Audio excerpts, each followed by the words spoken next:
nous rendons grâce à Dieu pour le mois d'octobre qui s'est écoulé. Le mois d'octobre est passé. Alléluia. Bon, il reste 2 mois, même pas, 1 mois et demi. Et nous allons entrer dans la nouvelle année. Vous savez, je crois que les croyants devraient avoir hâte de rentrer dans la nouvelle année. Elle sera meilleure que celle dans laquelle nous vivons et traversons. Alléluia. Alléluia. Ce sera une année de victoire. Alléluia. Mais vous savez, toute chose, quand il y a la victoire devant, il faut combattre, non? Donc, et aujourd'hui, nous allons aborder justement le combat spirituel. Le combat spirituel est la destinée des saints. Le combat spirituel est la destinée des enfants de Dieu. C'est tellement important parce que on entend à gauche, à droite parler de combat spirituel et les gens ont tellement déformé les choses que certains ont peur même quand on parle de combat spirituel. Vous savez, partout, il y a même des églises du combat spirituel. Il y a des gens qui passent tout leur temps à faire du combat spirituel. Mais je les envie, hein, ils ont vraiment de la force. Merci Seigneur pour ces personnes. Oh non, il y a un temps pour combattre, un temps pour se reposer, dit la parole. Il y a un temps pour toutes choses. Tout n'est pas combat spirituel. Il y a un temps où nous devons entrer dans le repos de Dieu. Il y a un temps aussi où il faut combattre. Il faut discerner les temps et les circonstances. La parole de Dieu va être révélée parce que le Seigneur ne veut pas que nous soyons dans l'ignorance en ce qui concerne la guerre spirituelle que nous devons mener. Frères et sœurs, ce matin, voici, je vais faire une introduction et ce qui est sûr déjà, le dimanche 20, mettez ça dans vos agendas, l'évangéliste Bertrand Bouchard, que beaucoup connaissent. Qui connaît l'évangéliste Bertrand Bouchard? Ah oui, oui, oui. Gloire à Dieu. Alors, il va venir et il va parler de la délivrance. Il va prier pour la délivrance pratique. Et c'est une grâce que nous avons eue parce qu'il avait un programme chargé et nous avons pu le décharger par la prière. Alléluia. Donc, nous bénissons le Seigneur. Il a fallu négocier avec tout son staff pour l'avoir. Et nous bénissons le Seigneur parce qu'il a ouvert la porte. Et ce qui est là, je vais vous demander, avant d'aller dans l'enseignement, écoutez, ce mois est tellement important. Et les enseignements que nous allons donner ce mois, c'est tellement important. Nous allons faire des prières de délivrance pratiques. Alors, et si vous ne comprenez pas l'enseignement, si vous venez à la délivrance, vous pouvez ne pas être délivré. Parce que la Bible dit quoi? Il a envoyé sa parole pour les délivrer, pour les guérir. Donc, c'est la parole qui est la base du combat spirituel. C'est l'épée du Saint-Esprit. C'est notre épée aussi. Et si vous n'avez rien amassé au niveau, il faut semer avant de récolter. La parole, c'est la semence. Lorsque la parole du combat spirituel est semée, alors vous pouvez récolter maintenant les fruits de la délivrance, les fruits concrets que vous allez exploiter. Donc, je vous invite, s'il vous plaît, à rester accrochés parce que c'est tellement important.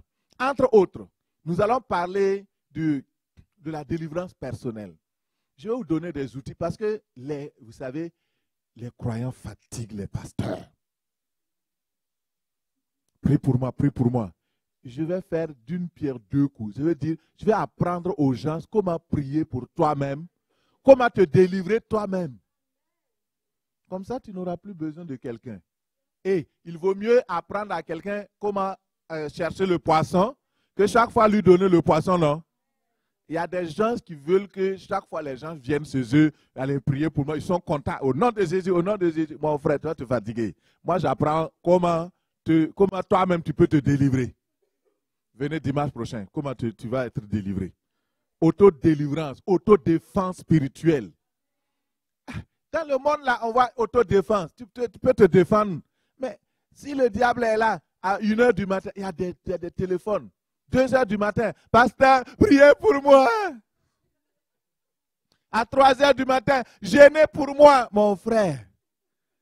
Je vais t'apprendre. Quand le diable va venir te secouer, tu te lèves, tu lui mets une pelle, boum, et puis il s'en va. Au nom de Jésus. Alléluia. Donc, frères et sœurs, c'est ça le combat spirituel. Nous allons voir aussi un aspect très important, la délivrance des enfants. C'est quelque chose que j'ai négligé et je me répands devant le Seigneur. Parce que le Seigneur m'avait parlé de ça. J'ai dit non, peut-être pas, non. J'ai résisté. Et maintenant, en tout cas, mieux vaut tard que jamais. Donc, j'accepte, je demande vraiment pardon au Seigneur pour ma résistance. Et je demande aussi pardon au peuple de Dieu. Donc, nous allons aborder la délivrance des enfants. Vous savez, si nos enfants ne sont pas délivrés, alors nous avons des problèmes. Regardez le monde comment c'est. La rébellion partout, les choses partout. Et il y a une contamination satanique, les réseaux sociaux, les TikTok qui le regardent. Mais il y a plein de choses. C'est pourquoi nous allons prier, crier à notre Dieu. Délivre nos enfants. Vous savez, le livre de Jérémie. Jérémie a crié, le Seigneur lui a dit, va, il y a des enfants dans les coins des rues, délivre-les. Alors, c'est normal qu'on puisse faire ça. Et nous allons aussi voir la délivrance totale. Vous savez, quand Moïse est sorti d'Égypte, Pharaon a voulu négocier. Il dit, alors, vous pouvez partir, vous les hommes seulement, laissez les femmes, les animaux, les biens, vos choses, laissez. Moïse dit, non, on ne peut pas. Il dit, ok, si vous insistez, vous pouvez partir avec les hommes et les femmes, mais les animaux vont rester. Vous savez, c'est ça qu'on appelle les ruses du diable. On va aborder tout ça. Et après, Moïse dit non. Il y a des miracles qui sont faits, il y a des plaies qui frappent l'Égypte. Alors, il dit, ok, maintenant, je vais vous laisser partir. Les hommes, les femmes, vos animaux. Mais ne vous éloignez pas du pays. Vous allez rester juste à côté. Vous comprenez? Les ruses. Et finalement, alors il a fallu donc amener Pharaon à être fléchi. Et par la force de Dieu Tout-Puissant, il a pu laisser le peuple sortir.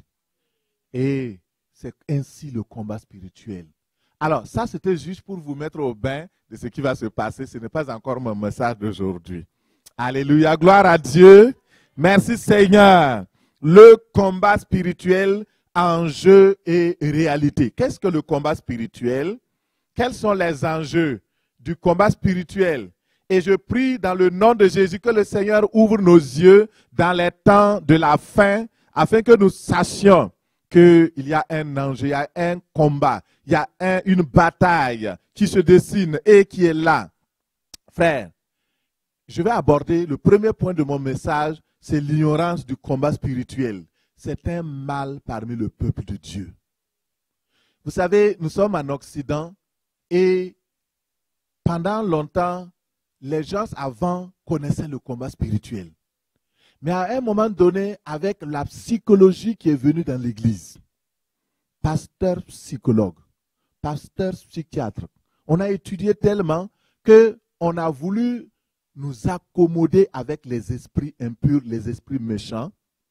On a voulu mettre dans le lot de la superstition tout ce qui est surnaturel. Ah, ne sois pas superstitieux. Ah, non, ça ne va pas venir. D'ailleurs, Jésus a chassé tous les esprits. Ils sont même partis. Et il y a 2000 ans, il n'y a plus d'esprits. Mon frère, ça c'est l'ignorance. Et beaucoup de croyants dans nos églises ressemblent à Job avant que celui-ci ne découvre le combat spirituel. Job avait les caractéristiques du croyant parfait. C'était un saint. Il avait vraiment tout. Il avait les bénédictions matérielles, les bénédictions physiques, les bénédictions spirituelles, matrimoniales. La Bible dit qu'il avait 10 enfants, il avait les animaux, les bœufs, et personne n'était aussi considéré dans tout l'Orient comme Job. C'est le type de croyant qui a mis sa foi dans le Seigneur, qui expérimente l'abondance dans la vie. Il était parfait. Il vivait dans la sainteté. Il n'avait pas de problème. Il vivait aussi dans la sécurité. Il avait la protection divine. Le Seigneur l'avait entouré d'une haie vive. Lui, ses enfants, sa femme, tous étaient protégés. Et il jouissait d'une paix. Il avait tout. Il avait réussi. Entreprise, emploi, enfants. C'est vraiment ça. Ça, c'est le modèle de vie que Dieu avait auparavant pour chacun de nous dans le jardin d'Éden. Quand le diable n'interagissait pas dans les affaires des hommes. Et cette vie-là est vraiment parfaite. Mais le problème, c'est que Job ignorait l'existence d'un ennemi cruel, d'un ennemi méchant, d'un ennemi qui est là et qui veut détruire. Et ce n'est pas parce que tu es ignorant de la loi. Si tu enfreins la loi, elle tombe sur toi. Et à un moment donné, un jour, cet ennemi de Dieu, qui est aussi ennemi des amis de Dieu, et nous sommes amis de Dieu, nous sommes des enfants de Dieu, il est parti voir Dieu. Il a eu le culot d'être là, il s'est faufilé. Pendant que les enfants de Dieu étaient réunis, Dieu l'a remarqué. Il dit, toi là, il dit, qu'est-ce que tu viens faire ici? Il dit, oui, je me promène. Le diable se promène. La Bible dit qu'il rôde comme un lion rugissant, cherchant qui il pourra dévorer. Il rôde. Il se promène. Mais cette fois-ci, sa promenade était visée. Dieu dit, j'ai un fils sur la terre qui s'appelle Job. Il est parfait, il craint Dieu, il se détourne du mal, je l'aime. Le diable dit, oh c'est vrai, tu sais, Job ne t'aime pas. Son amour pour toi là n'est pas désintéressé. Il t'aime parce que tu l'as entouré, tu l'as protégé, tu l'as béni et tu as béni tout ce qui le concerne. Mais je te dis, faisons une épreuve, faisons un test. Touche à ce qui l'intéresse, à sa famille, à ses biens, et tu verras, il te maudira en face. Tu dis, ah oui, mais tu veux lui faire du mal pour rien?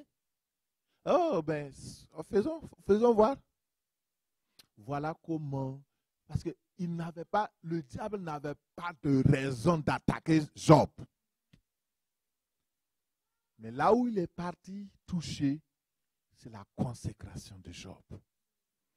C'est l'amour que Job a pour Dieu. Il a dit, cet homme-là ne se consacre pas tant pour toi parce qu'il t'aime. C'est pourquoi, vous savez, dans les églises, il y a des gens que le diable n'attaque pas. Parce qu'il sait que, de toute façon, ces personnes sont déjà avec lui. Ils viennent prier, ils font une profession de croire et de suivre Dieu. Ils ont une certaine piété quand ils vont prier, ma foi. Mais la réalité, c'est qu'ils ne prient pas parce qu'ils aiment Dieu. Ils sont là pour leurs intérêts. Le jour où leur intérêt est touché, tu n'as même pas besoin de dire quoi que ce soit. Hein? Ils faufilent, ils ne sont plus là. Mais ceux-là qui suivent Dieu réellement, qui viennent prier parce qu'ils aiment Dieu, ils ont découvert que Dieu est vrai. Ils ont découvert que c'est leur Père et ils l'aiment. Ces gens-là, oh, le diable ne les aime pas. Il les attaque partout. C'est pourquoi Job, il ne savait pas tout ça. Il était vraiment une personne ignorante du combat spirituel. Et le jour où le diable a réclamé la destruction des biens de Job, c'est là que peut-être un peu ses yeux ont commencé à ouvrir. Mais même là, il n'a même pas compris. Un jour, le même jour, il y a quelqu'un qui vient. Il dit, nous étions au champ. Il y a les Sabéens qui sont venus et ils ont pillé. Ils ont passé au fil de l'épée. Ils ont tué les animaux. Lui, il s'assoit. Il n'a même pas fini de parler à un autre qui vient. Tous tes serviteurs ont été exterminés. Il n'a même pas fini de parler à un autre qui vient. Tes enfants étaient en train de fêter. Et la maison, la tour est tombée sur eux. Personne n'a échappé.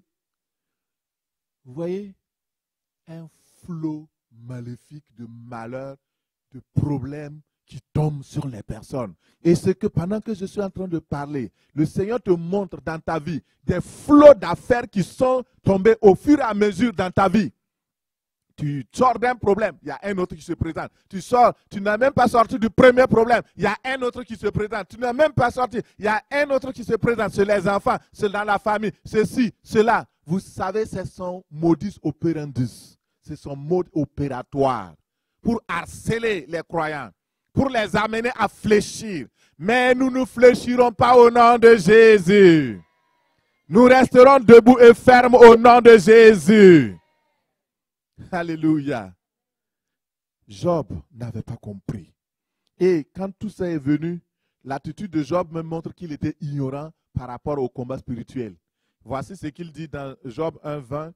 Alors Job se leva et déchira son manteau, se rasa la tête, puis se jetant par terre, il se prosterna et dit, je suis sorti nu du sein de ma mère, et nu je retournerai dans le sein de la terre. L'Éternel a donné, l'Éternel a ôté, que le nom de l'Éternel soit béni. Est-ce qu'il a compris? Il n'a rien compris. Il a eu une bonne attitude envers Dieu. Il n'a pas blessé Dieu. Il n'a pas dit, c'est Dieu, tu m'as fait ça, pourquoi, etc. Mais son attitude montre qu'il n'a pas compris l'auteur du désastre. Et souvent nous mettons la responsabilité de nos problèmes sur Dieu, sur les frères et les sœurs, mais le véritable auteur, c'est le diable, mais il se cache. C'est pourquoi il faut ouvrir les yeux, mes frères, mes sœurs. Au travers de ces paroles, nous voyons que cet homme était ignorant des desseins et le mandat du diable, qui est de voler, égorger et de détruire. Et ce qui est intéressant chez Job, c'est malgré tout cela, il ne comprenait pas la situation, il ne comprenait même pas le combat spirituel, mais il n'a pas attribué ses malheurs à Dieu. Ça, c'est un bel enseignement pour nous aujourd'hui. Chaque fois, on crie. Pourquoi Dieu m'a fait ça? Pourquoi Dieu a permis que telle affaire arrive? Pourquoi même Dieu? Pourquoi? Pourtant, ce n'est pas la faute de Dieu. C'est le diable. Il faut dire son nom. Ici au Québec, là, nous, on a peur de dire le diable. Si tu as peur de lui, c'est que tu as un problème. La Bible dit que c'est un ennemi vaincu.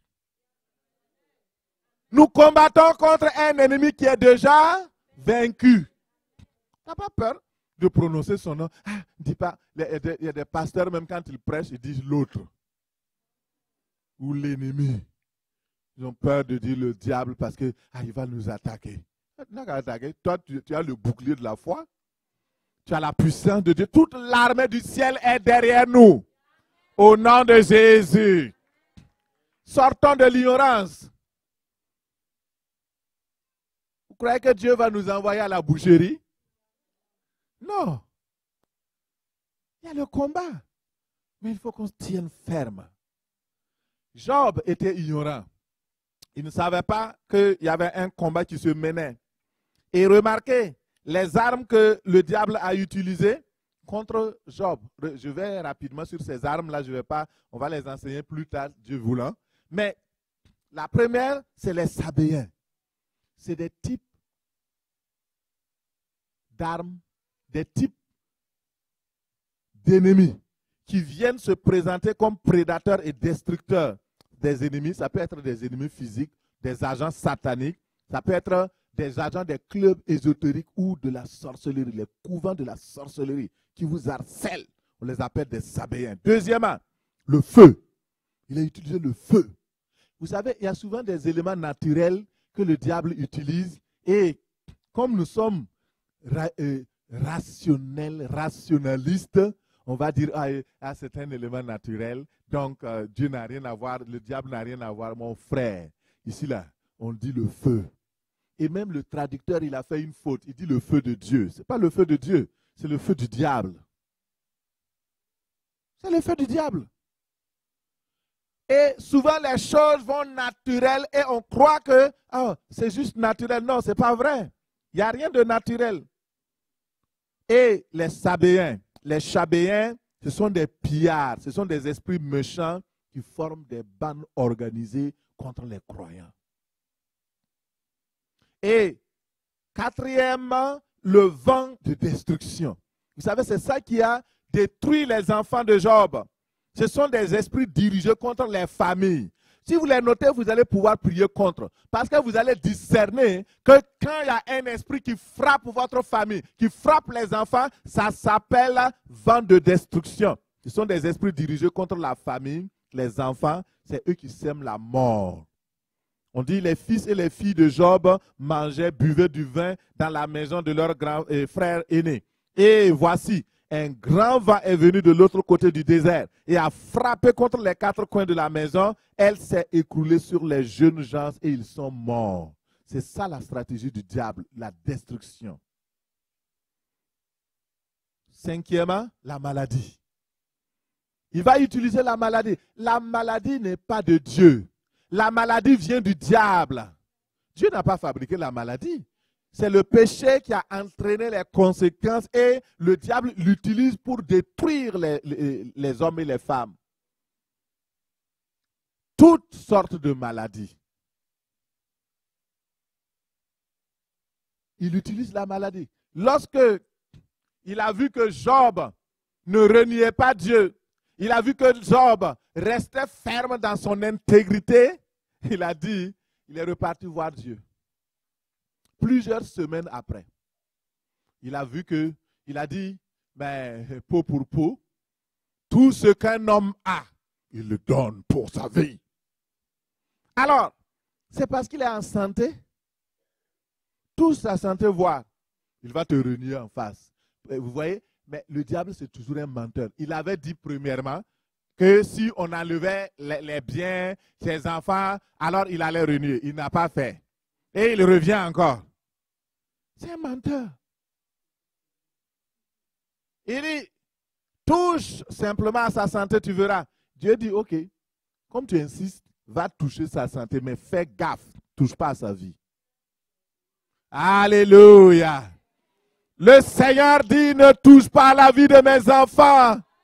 Ne touche pas à la vie de mes ouins. C'est pourquoi l'esprit de mort est vaincu au nom de Jésus. Tu ne mourras pas parce que le Seigneur n'a pas décidé. Le Seigneur te garde, il garde ta vie. Tant que lui n'a pas décidé, le diable ne peut pas toucher à ta vie. Jamais. Si quelqu'un de votre parenté connaît Jésus, si quelqu'un croit en Jésus sincèrement, s'il meurt, ne vous inquiétez pas. Ce n'est pas le diable. Le diable ne peut pas toucher à la vie des enfants de Jésus. Non. Il ne peut pas, il n'a pas ce droit. Dieu lui a dit, ne touche pas. Il peut toucher sa santé, il peut faire n'importe quoi, mais la vie dit non. Vous voyez, il touche ces éléments-là. Et vous savez, ce sont des éléments que les gens ne savent pas. Souvent, on passe par la maladie. Oui, c'est vrai. Dieu, merci pour les merveilleux médecins. C'est Dieu qui a donné la sagesse aux médecins pour soigner. Nous disons merci au Seigneur. Ma femme est infirmière. J'ai un doctorat, je crois, dans la médecine. Je sais que c'est un don de Dieu. Mais il y a des maladies. L'inspiration est totalement diabolique.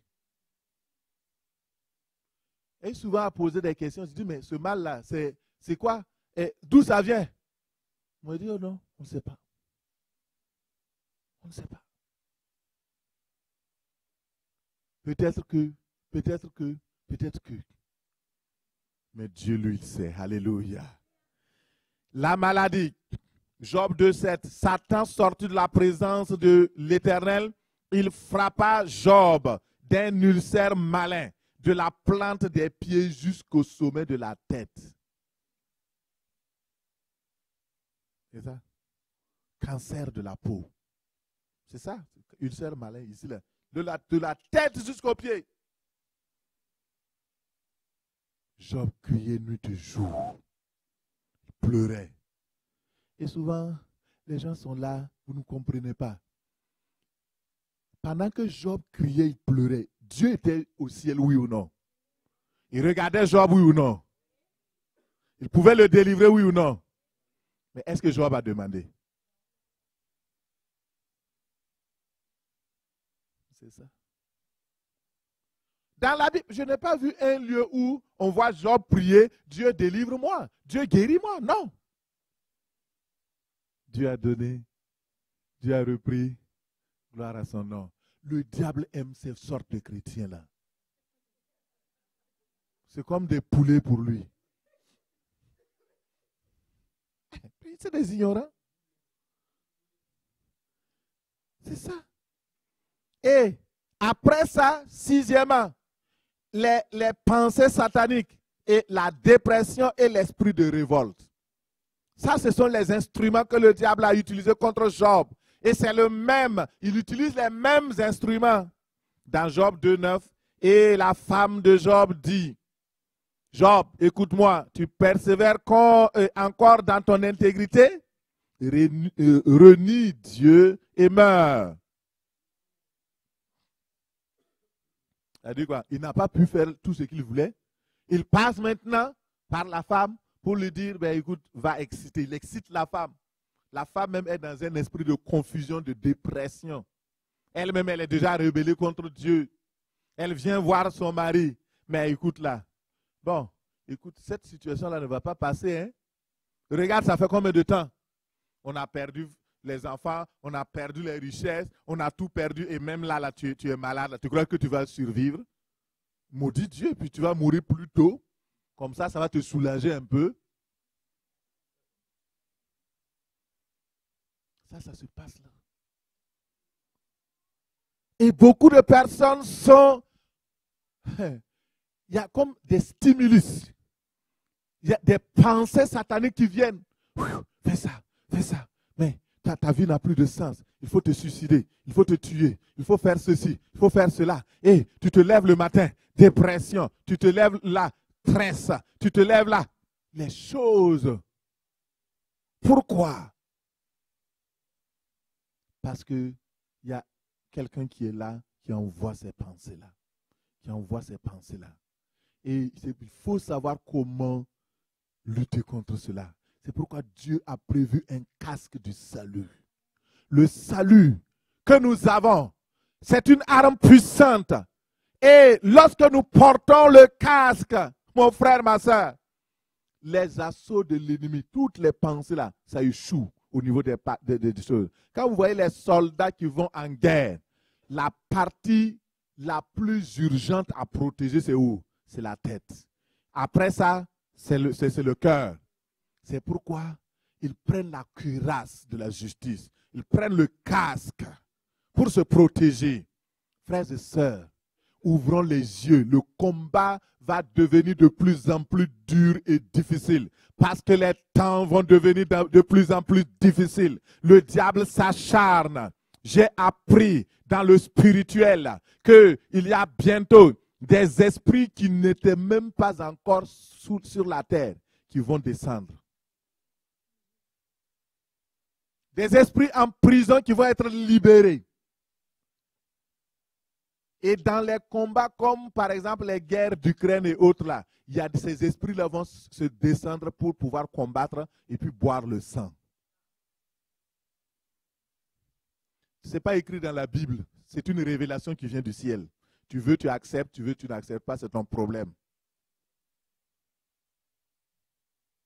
Et de plus en plus, si le peuple de Dieu ne se réveille pas dans la prière du combat spirituel, de plus en plus, les foyers, vous voyez actuellement plein de divorces parmi le milieu chrétien.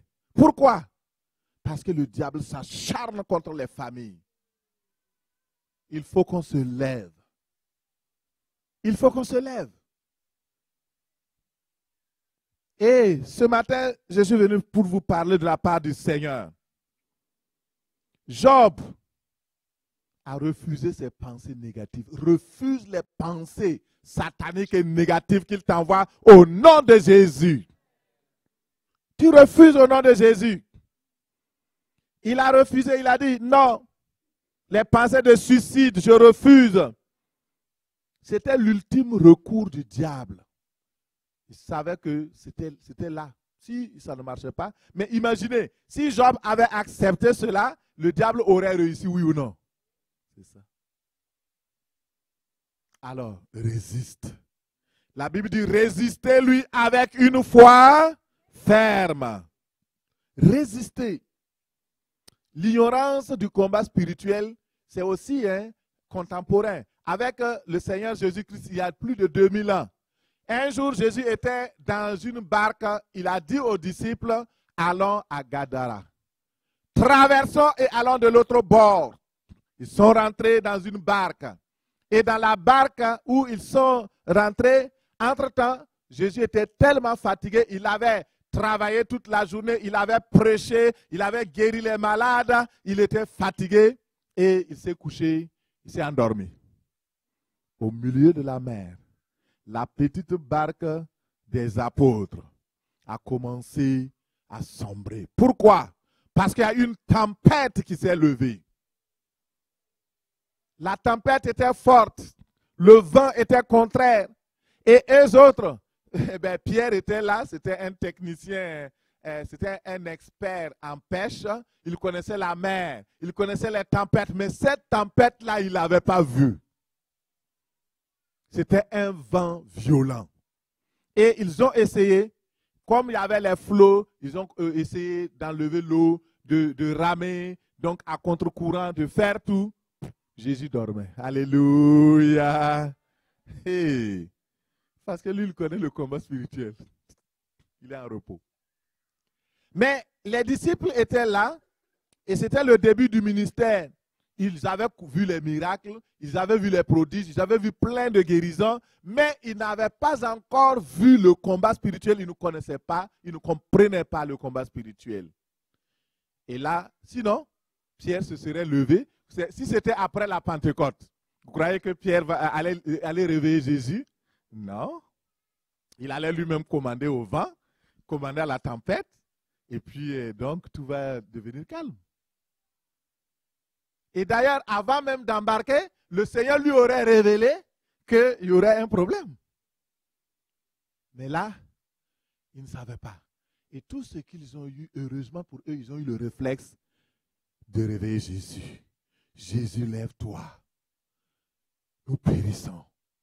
Et là même, quand ils se sont réveillés, et pour montrer qu'ils étaient ignorants du combat spirituel, ils ont commencé à accuser Jésus. Toi là, mais on ne te comprend pas. Nous, on est là à ramer, on enlève l'eau pour que la barque ne t'enfonce pas. Et puis toi, tu t'inquiètes même pas, tu es en train de dormir.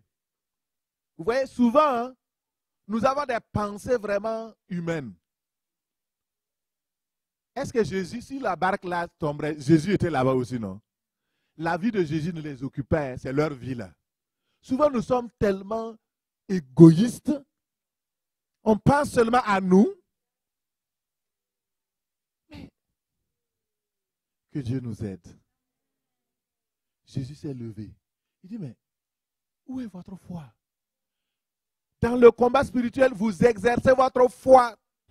Et quand il s'est levé, il a menacé le vent, il a menacé la tempête. Il a dit, vent, écoute-toi là. Et le vent du patron. Il dit, les flots qui étaient là au niveau de la mer, il dit, ok, taisez-vous. Tout est devenu calme. Et je prie ce matin au nom de Jésus, que toute tempête dans ta vie, dans ta famille, maintenant, écoute la parole. Et le calme revient au nom de Jésus. Le calme revient au nom de Jésus. Les flots cessent au nom de Jésus. Les vents sataniques s'arrêtent au nom de Jésus. Le Seigneur est présent ici. Il parle au vent. Et les disciples, quand ils ont vu ça, Jésus, lui, il n'avait pas donné d'abord l'enseignement. Hein? C'est plus tard qu'il a donné l'enseignement. Mais ça, c'était délivrance pratique. Alléluia. C'est enseignement pratique. Et plus tard, quand ils sont arrivés de l'autre côté, de l'autre bord, il y avait un Gadarénien qui était là. Ah, les pierres commencent à faire la liaison. Ah, donc c'était à cause de ce type-là, le diable voulait nous engloutir pour qu'on n'aille pas le libérer. Ah, toi, tu n'as pas fait la liaison. Hein? Alléluia, merci Seigneur. Si le diable s'acharne contre toi, c'est parce qu'il sait que de l'autre côté, de l'autre bout, il y a un succès, il y a une victoire. Il y a quelque chose de spécial qui est en train de se préparer pour toi. Si à la fin de l'année, le diable s'acharne contre toi, c'est parce qu'il sait que 2023, là, Alléluia. Mais tu traverseras au nom de Jésus. Tu iras de l'autre bord au nom de Jésus. Tu ne sombreras pas dans la mer parce qu'il n'a pas dit que tu vas sombrer. Il n'a pas dit que tu vas mourir. Mais il a dit allons de l'autre bord. Alléluia. Merci Seigneur. J'aime le Seigneur. Bon, je vais continuer dans l'enseignement rapidement. Et sortons de l'ignorance. La foi. Pierre pouvait prendre l'autorité. N'importe qui des disciples pouvait prendre l'autorité. Et ce que Jésus a fait, ils auraient pu le faire. Mais, alors, ils ne l'ont pas fait parce qu'ils étaient dans l'ignorance. Et c'est pourquoi nous voyons la réalité de la délivrance. Nous voyons la réalité du combat spirituel. Dans Apocalypse 12, verset 17, le dragon fut irrité contre la femme. Il s'en alla faire la guerre au reste de sa postérité, à ceux qui gardent les commandements de Dieu et qui ont le témoignage de Jésus.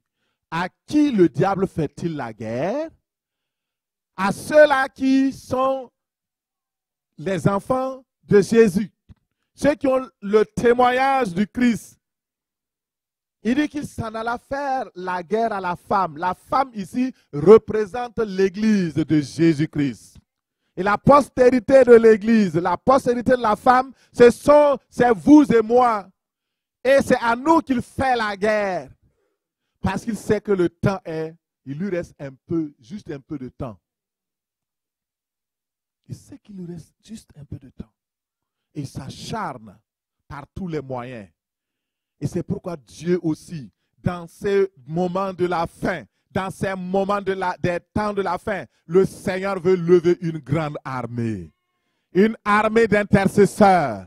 Une armée qui va foncer dans le camp de l'ennemi, qui va vraiment prier, qui va aussi délivrer les frères et les sœurs, qui va apprendre l'autodéfense pour se défendre. Il ne faut pas se laisser faire, hein. Chaque fois, imaginez, si vous avez un garçon ou mettons une fille, elle sort chaque fois, c'est elle qui revient. Papa, on m'a tapé. Vous serez content de cet enfant-là?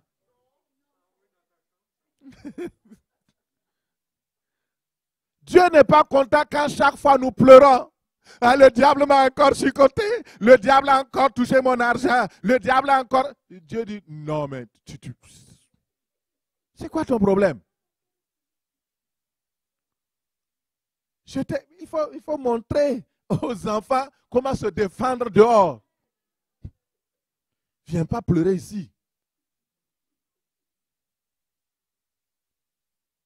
Vous savez comment j'ai appris ça? Mon papa était très sévère. Très, très sévère. Si nous étions dans un monde où tous les coups sont permis. Et, bon, je ne parle pas, les enfants d'ici, de Québec, là, vous ne m'écoutez pas. Parce que vous avez vraiment la grâce, quoi. Nous, on est nés dans un monde où tous les coups sont permis. Quand tu sors, et puis, il y a des gangs, on te chicote, on te bastonne.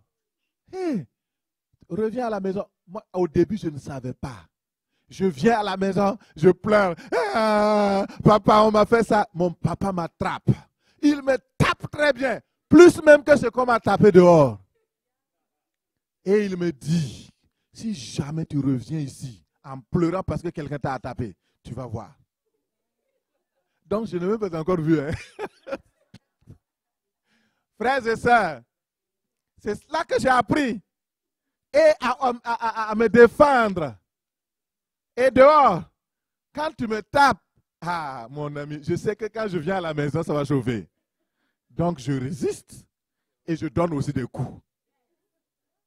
Mon frère, n'encaisse pas seulement les coups. Réagis face à l'ennemi. Donne des coups aussi.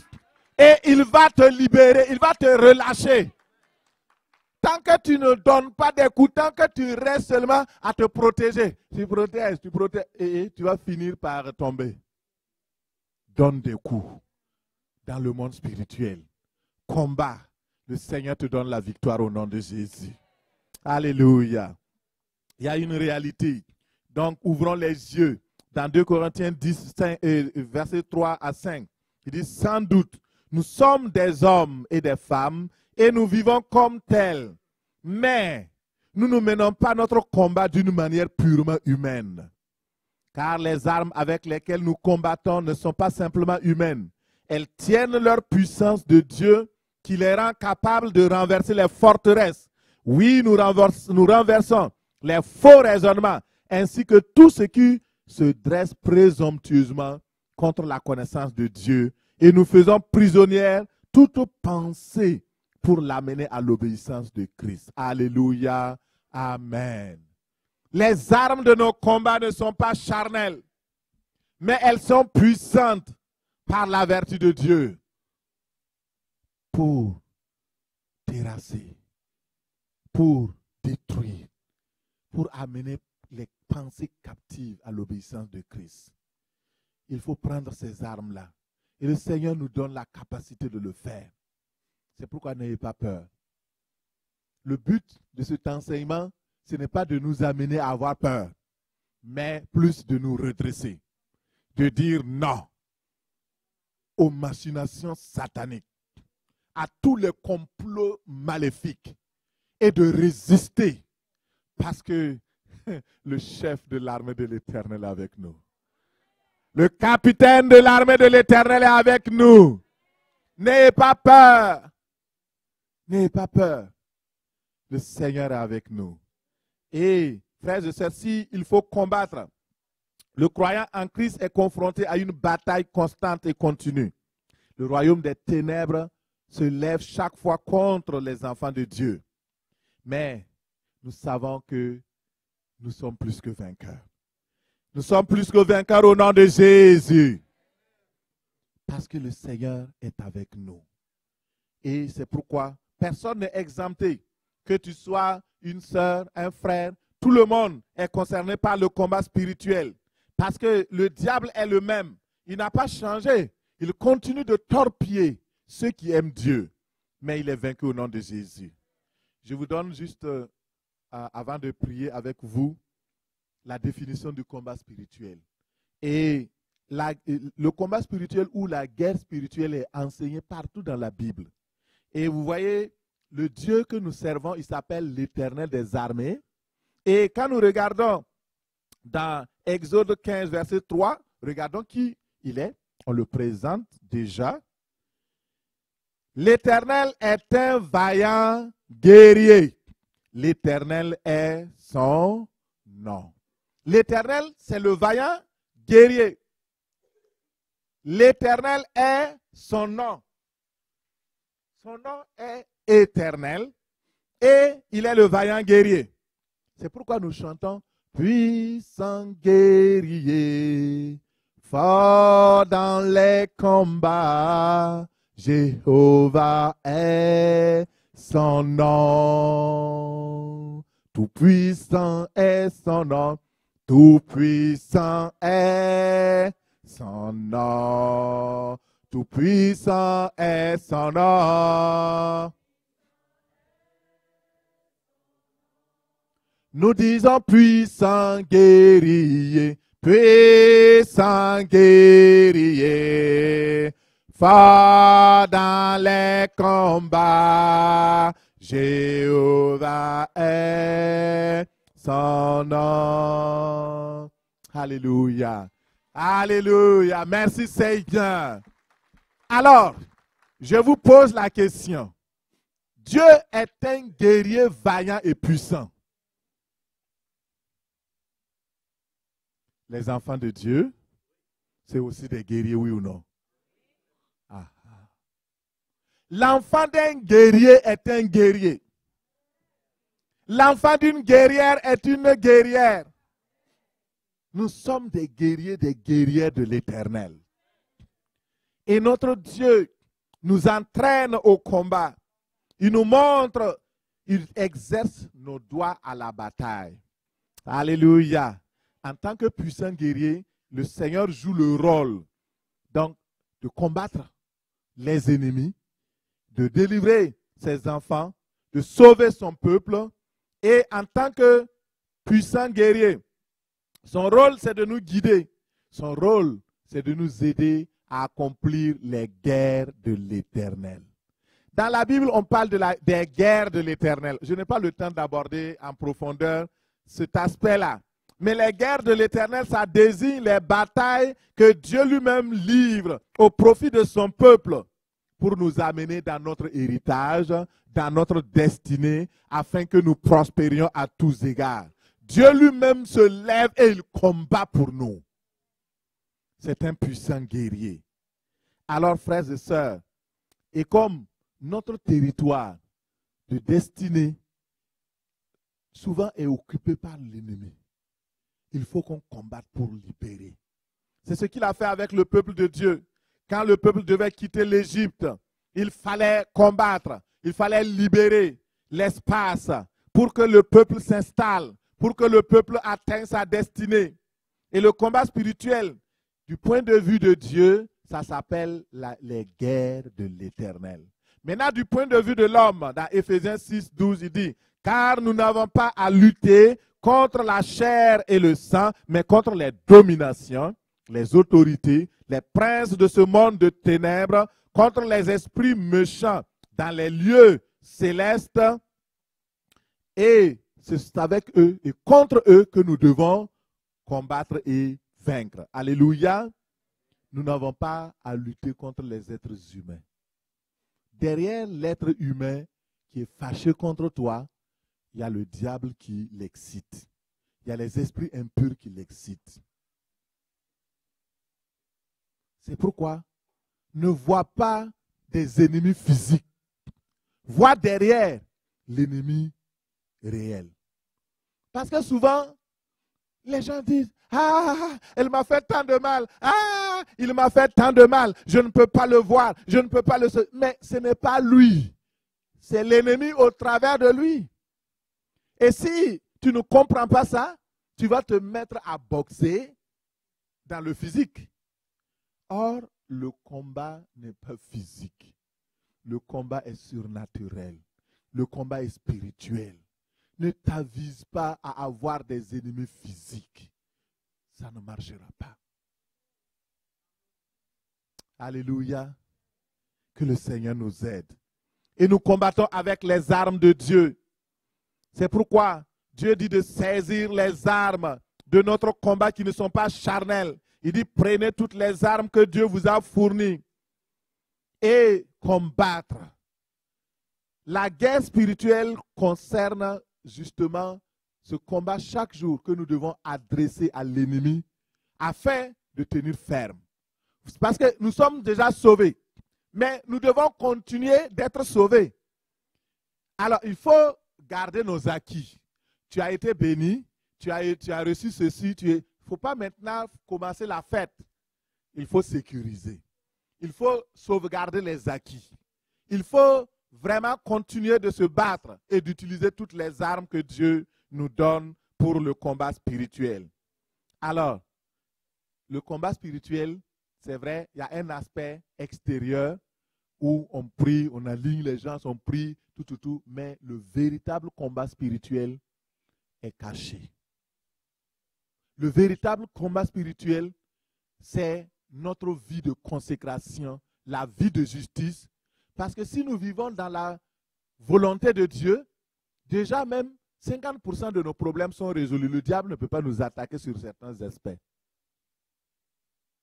Mais il y a des gens qui disent combat spirituel, alléluia, combat spirituel, on va boxer le diable.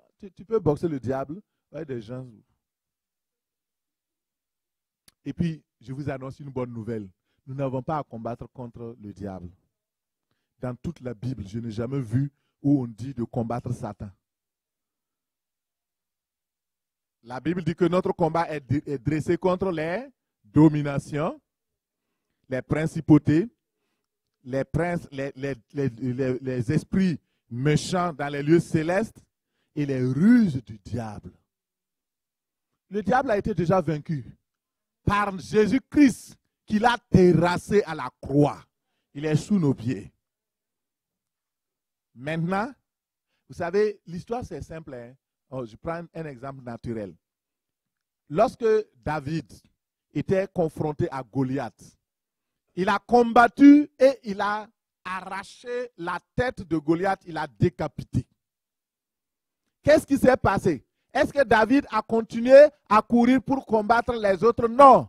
La Bible dit que les frères de David ont combattu les frères de Goliath. Celui qui était intéressable, c'était Goliath. Mais dès que lui, il est tombé, alors les autres là, et les frères de Goliath symbolisent les démons, les puissances de domination, les esprits impurs et toute cette gang maléfique là. Et ce n'est pas au Seigneur de venir les chasser, c'est à nous de nous lever pour pouvoir maintenant les vaincre et les dominer au nom de Jésus. Alléluia. Sinon, on aurait vraiment mal à partir. Hein? Ok, relisons. Il dit, les armes de notre combat, ce ne sont pas charnelles. Elles sont puissantes. Et nous avons la grâce. Le Seigneur nous dit, nous n'avons pas à lutter contre la chair et le sang, mais nous avons à lutter contre les dominations, les autorités, les princes de ce monde de ténèbres, les esprits méchants dans les lieux célestes. C'est ça notre combat. Le reste là, laissez-les tranquilles. Dieu s'en charge. Alléluia. Gloire à Dieu. Gloire au Seigneur. Merci Seigneur pour tout ce que tu fais. Alors, il y a une dimension importante de la délivrance, du combat spirituel qui est extérieur, mais surtout la dimension où nous venons dans le jeûne, la prière. Nous travaillons notre caractère, nous travaillons notre façon d'être pour conformer dans la parole de Dieu. C'est ça le véritable combat spirituel. Si tu gagnes ce combat spirituel, le reste là c'est correct. Mais si tu vis dans le péché et tu veux combattre le diable, tu es déjà vaincu. Parce que celui qui vit dans le péché est déjà vaincu. C'est pourquoi beaucoup n'aiment pas le combat spirituel. Quand vous parlez de prier, de faire la délivrance, pasteur, c'est difficile. Parce que il faut que tu sois saint. Hein? Ça veut dire que je ne veux pas être saint. Hein? C'est vrai. Mais Dieu te protège. C'est parce que les gens ignorent. Beaucoup ont besoin d'être délivrés. Mais ils sont déjà dans une position où ils croient qu'ils ont peur maintenant de la délivrance, de ce que les gens vont dire. La Bible dit, soyez sobres, veillez. Votre adversaire, le diable, rôde. Il cherche qui il dévorera. Mais il ne te dévorera pas au nom de Jésus. Alléluia. Merci Seigneur. La délivrance est un processus par lequel Dieu fait éclater sa gloire. Et je vais vous dire ça, on va se lever pour prier maintenant. Je vais vous dire quelque chose de très intéressant. Pourquoi Dieu te délivrait-il? Il y a beaucoup qui ne savent pas pourquoi Dieu va délivrer un homme ou une femme. Et je pose la question d'une autre manière. Pourquoi beaucoup ne sont pas délivrés? Le Seigneur dit, Pourquoi la plaie de la fille de mon peuple n'est pas guérie? Parce que quand Dieu veut délivrer, il veut que la gloire lui revienne. Il ne veut pas que... Il y a des gens, je regarde dans l'église, ils prient pour les gens, après on fait un rapport, ouais, c'est moi qui ai prié, hein, j'ai fait ceci. Tu vois que ton pasteur ne fait pas comme ça. Sois humble. Sois humble. La gloire doit toujours revenir au...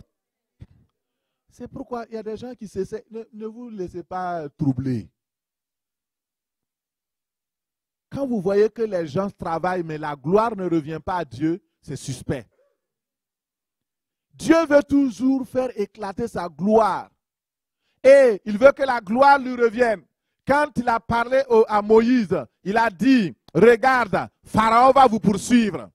Mais regarde la mer rouge là. Moi, j'ai dressé ça comme sa table de sacrifice. Et je vais utiliser l'armée de Pharaon pour faire éclater ma gloire. Je vais vous délivrer pour faire éclater ma gloire. Je vais triompher sur l'ennemi pour faire éclater ma gloire. C'est ça. C'est pas ta gloire. C'est la gloire de Dieu. Dieu va libérer les captifs par la puissance de son bras. Il va faire échouer l'ennemi, le tyran, les esprits impurs. Il va les mettre en spectacle. Il va faire éclater sa gloire. Et la conséquence, tout ce qu'il veut après, c'est que tu le serves maintenant. Pourquoi les gens ne sont pas délivrés? Parce qu'ils sont même incapables de venir dire merci à Dieu quand ils sont délivrés. Dieu a commencé une œuvre dans ta vie. Il a commencé à te délivrer. Il y a une femme, on a prié pour elle. J'ai eu une parole de connaissance ici. Et elle dit, je suis guérie à 80%. J'ai dit, mais ok, gloire à Dieu. Ah, mais je vais attendre à 100%, je vais venir maintenant rendre grâce à Dieu. 1 mois, 2 mois. 3e mois, il était à 100%. J'ai dit, viens rendre grâce à Dieu. C'est bon, pasteur, bye bye, je quitte même l'église. J'ai reçu ce que je voulais. Imaginez-vous. C'est même pas il y a longtemps. Hein? Les gens sont tellement ingrats. Dieu, c'est-à-dire que la gloire revient à la personne. Mais le témoignage, c'est quoi? C'est que tu viens sceller la défaite totale du diable. Tu as mis le parcours. Le Seigneur a commencé à te visiter, à te délivrer. Rends grâce à Dieu pour le chemin parcouru. Le reste, il fera avec toi. Dieu ne veut pas que la gloire revienne à quelqu'un. Il veut que la gloire lui revienne. C'est pourquoi, frères et sœurs, aujourd'hui, j'ai une bonne nouvelle pour toi. Le Seigneur est présent ici. Il est au milieu de nous pour délivrer, pour guérir. Et beaucoup de personnes vont être délivrées. Et le Seigneur est en train de travailler dans ta vie. Il veut faire éclater sa gloire. Il veut que ta vie ne soit plus jamais la même. Il veut que ta vie ne soit pas stress et détresse, mais que tu puisses louer le Seigneur et que la gloire lui revienne au nom de Jésus. Alléluia. Nous allons nous lever. Merci Seigneur pour ta parole. Merci Seigneur pour ta fidélité. Merci pour ta bienveillance Seigneur. Tu es le Dieu véritable, l'unique et le seul vrai Dieu. Il veut te délivrer parce qu'il t'aime. C'est la raison pour laquelle tu es là. Le peuple, le Seigneur voit aujourd'hui ta détresse. Il connaît tes souffrances. Le Seigneur dit, je prendrai mon peuple, je le sauverai, je l'affranchirai de toutes les charges que les Égyptiens lui ont imposées. Je suis l'Éternel et je ne change pas. Et je voudrais que tu attrapes quelque chose de très important. Dieu ne change pas, mais toutes choses peuvent changer. Toute chose a une fin. Toute souffrance a une fin. La dépression a une fin. Le stress a une fin. L'anxiété a une fin. L'angoisse a une fin. Les problèmes de foyer ont une fin. Les problèmes financiers ont une fin. Mais seul Dieu n'a pas de fin. Et lui qui n'a pas de fin, il va mettre fin à toute situation qui te trouble aujourd'hui au nom de Jésus. Il est le Dieu qui ne change pas. Mais c'est lui qui change les temps et les circonstances. Il se lève pour toi aujourd'hui. Le Dieu de Jacob est notre Dieu. Alléluia. Tu ne travailleras pas en vain, mon frère. Le Seigneur est là pour te libérer. Il a fait la promesse de te bénir, de te libérer. Alléluia. Tu vas prier avec moi, Seigneur. Et nous allons prier selon le psaume 59, verset 1. Il dit, délivre-moi de mes ennemis, ô Dieu. Protège-moi contre ceux qui se lèvent contre moi. Les ennemis, c'est qui? Ça peut être juste la maladie. Tes ennemis, c'est qui? Ça peut être la souffrance, la douleur qui te frappe. Ton ennemi, c'est qui? C'est la dépression. Ton ennemi, c'est qui? C'est les soucis de la vie. Ton ennemi peut être les cauchemars que tu vis la nuit. Tu n'arrives pas à bien dormir. C'est l'insomnie qui est là, qui te travaille. Ton ennemi, c'est là. Et tu dois pouvoir prier avec force. Tu dois déclarer cela, que tu vas être délivré. Dis au Seigneur, oh mon Père, je te demande, Seigneur, délivre-moi. Délivre-moi de mes ennemis. Oh Dieu, et protège-moi contre ceux qui se lèvent contre moi. Délivre-moi, Seigneur, des ouvriers de l'iniquité. Sauve-moi, Seigneur, des hommes de sang. Tu vois, ô Père, ils ont dressé des obstacles. Ils ont dressé des embûches contre moi. Ils sont forts et nombreux. Ils se rassemblent contre moi. Disperse-les au nom de Jésus. Disperse-les au nom de Jésus. Au nom de Jésus, je prends autorité sur tout vent, toute tempête, tout sabéen, tout chaldéen, tout feu méchant qui se lève contre moi, qui se lève contre ma famille, qui se lève contre mes projets, contre mes entreprises. Je prends autorité. Lâchez prise au nom de Jésus. Lâchez prise au nom de Jésus. Lâchez prise au nom de Jésus. Oh mon Dieu, délivre-moi de toute œuvre mauvaise. Au nom de Jésus, délivre-moi des plans sataniques, des programmes de mort, de l'esprit de mort. Délivre mon église. Délivre l'assemblée de toute œuvre mauvaise. Dans le nom de Jésus. Dans le nom de Jésus. Seigneur mon Père, exerce mes doigts à la bataille. Exerce mes mains au combat. Apprends-moi la délivrance. Apprends-moi le combat spirituel. Je veux être ton héros. Je veux être ton Gédéon. Je veux être comme David. Je veux être un héros. Oh, recrute-moi dans ton armée. Recrute-moi dans ton armée. À partir d'aujourd'hui, je combattrai. Je vaincrai. Je serai la tête et non la queue. Je serai en haut et non en bas. Ma santé ne sera plus affectée. Ma famille sera délivrée. Mes enfants seront délivrés. Mon mariage sera délivré. Ma famille sera sauvée. Ma vie sera sauvée. Je ne mourrai pas. Je vivrai et je raconterai les œuvres de l'Éternel. L'Éternel est mon roi. Il est mon rocher. Il est mon bouclier. Il est ma forteresse. Je ne chancellerai pas. Je ne chancellerai pas. Je suis victorieux. Je suis vainqueur. Je suis plus que vainqueur. Par le nom de Jésus. Par le nom de Jésus. Par le nom de Jésus.